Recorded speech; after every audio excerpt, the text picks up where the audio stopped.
NFL contracts have become a staple in how the league has changed over the last 20 years. Who can make more money, and which player is going to get the next highest paid player in NFL history? But the massive quarterback contracts have changed the entire aspect of the NFL. It's more about money than distributing the money around to get better teammates. In today's video, I'm going to be breaking down quarterback contracts and why the highest paid quarterback never wins.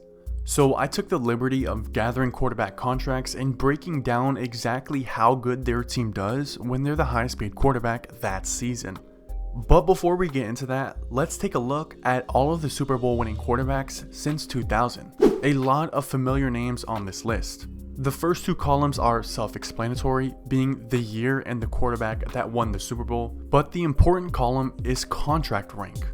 As you can see, out of the 23 quarterbacks, only one of them was the highest paid quarterback that season and won the Super Bowl that same season.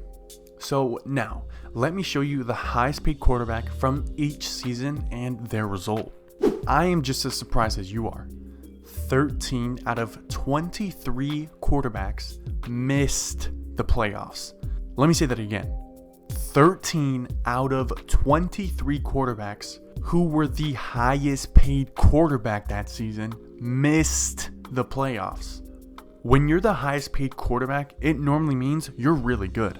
Anyways, 4 out of those 23 had a wild card loss, 2 out of those 23 had a divisional loss, and 3 out of 23 had a conference championship loss. So to recap really quickly, 10 out of the highest paid quarterbacks from each season only made the playoffs. Now, this is only the highest paid from each season. This isn't a top 5, and this can be a loaded point. But the main thing I'm trying to get at are quarterback contracts and why they're so expensive but important at the same time. Now, this is just my opinion, but it's also backed by the greatest quarterback of all time. You don't need the biggest contract to win, period. You just don't.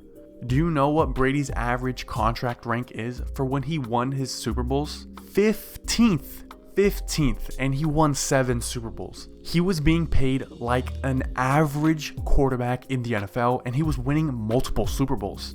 Brady was so special because he was so selfless and knew that he couldn't take a ton of money to win. So he took decent money instead and told his team, go sign the best players and give them the money. Brady knew it was a team game, and that was his greatest trait.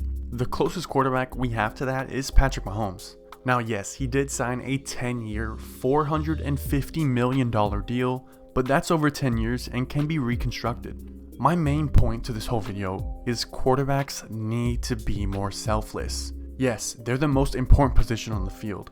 Yes, it's the hardest position to play. Yes, they worked their whole lives to get to the NFL and they deserve the money. But there comes a point where you need to value winning and your team over a massive contract.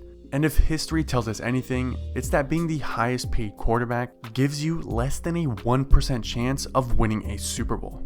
Hopefully you all enjoyed. Let me know what you think in the comments below. And as always, I will see you all next video.